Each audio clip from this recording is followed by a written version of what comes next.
Salut à tous, ici Maxime Richard de la chaîne YouTube Maxime Richard Studio et bienvenue dans ce Parlons de quelque chose. Et aujourd'hui on va parler de World Baston parce que il va y avoir encore quelques petits changements. Je vais vous parler des futurs nouveaux arrivants dans les World Baston et de certains personnages qui sont déjà dans les World Baston mais qui vont avoir certains changements. Mais on va d'abord commencer par les futurs nouveaux arrivants. D'abord, on va parler de 3 Pokémon de la 7ème génération, c'est-à-dire ceux de Pokémon Soleil et Lune. Felinferno, le Pokémon de laquelle j'ai commencé l'aventure à Alola depuis qu'il était un Flamiaou. Et depuis qu'il a été annoncé dans Smash Bros Ultimate, j'étais hypé à fond. Et la sensation de contrôler ce catcheur, c'était génial. Il me donne envie de le mettre dans les World Baston, cette bête.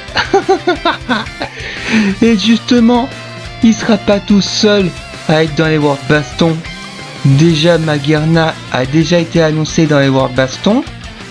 Mais il va y avoir aussi le suivant, Archiduc. Déjà, avant que Felinferno soit annoncé dans les Smash Bros, on sent déjà les potentiels de ce Pokémon. Mais sa chance s'est envolée. Mais il va y avoir quand même sa chance d'être un personnage jouable dans les World Baston.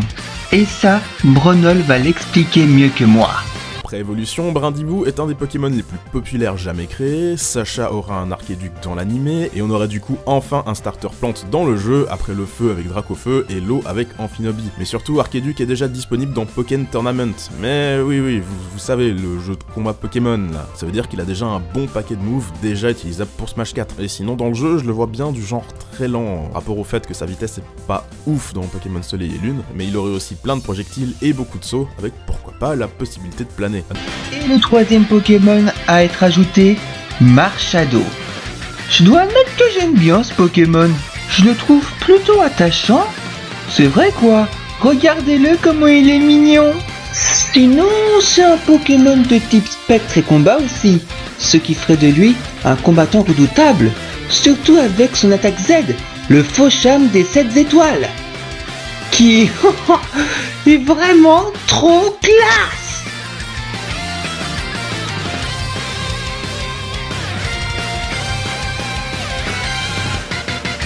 Et les personnages suivants qui restent, ce sont mes propres personnages que j'ai créés. Haro le lion blanc forme adulte.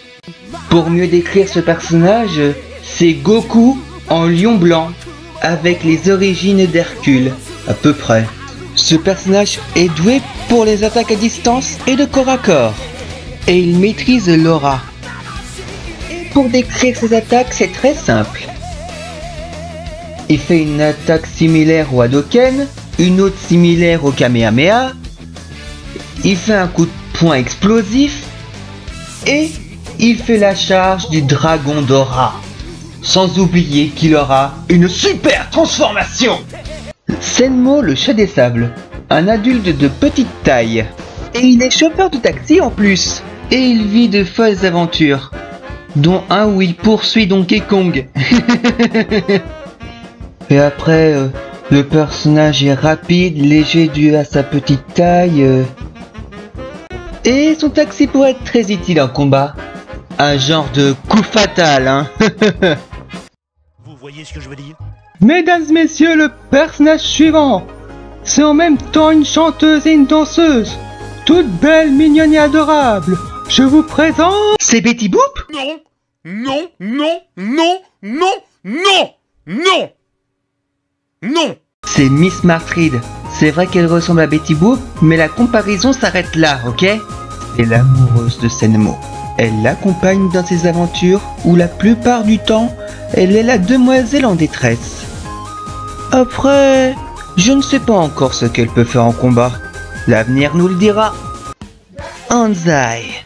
Un bon gros cliché de méchant. Il va être le plus méchant de tous les méchants en faisant les trucs de méchants. Comme par exemple polluer un lac, kidnapper des femmes, détruire tout sur son passage, faire un rire maléfique, vous voyez le genre, hein. Ce personnage adore jouer les vilains tours. Et ça ferait de lui un combattant potentiel pour les World Baston. Les nouveaux combattants, c'est fait.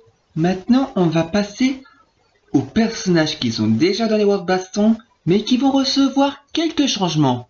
Et attention, il va y avoir très peu de personnages qui vont avoir des changements. Donc ça va être rapide. Luffy, il peut maintenant se mettre en mode Gear Sagant. Ça veut dire qu'il devient tout rose et sa vitesse et sa puissance d'attaque sont doublées. Et sous cette forme, le Gum Gum Fusil s'est fait remplacer par le Gum Gum Jet Pistolet. La même attaque mais en plus rapide. Et le Gum Gum Bazooka aura beaucoup plus de portée. Spike. Déjà, ce personnage aura pas mal de changements. Tout d'abord, il va avoir des ailes. Ça veut dire qu'il va pouvoir voler temporairement comme Kirby dans les Smash Bros. Et vous vous souvenez de l'attaque où il utilise Hollow Whiskus pour voler dans les airs? Eh ben, il a été remplacé par un vol chargé.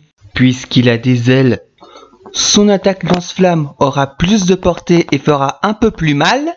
Et il utilise le bâton de Carbuncle pour lancer un laser à très longue portée. Parfait pour se la jouer sniper. Amena la moufette. Un autre personnage que j'ai inventé. Et elle est déjà dans les World Baston.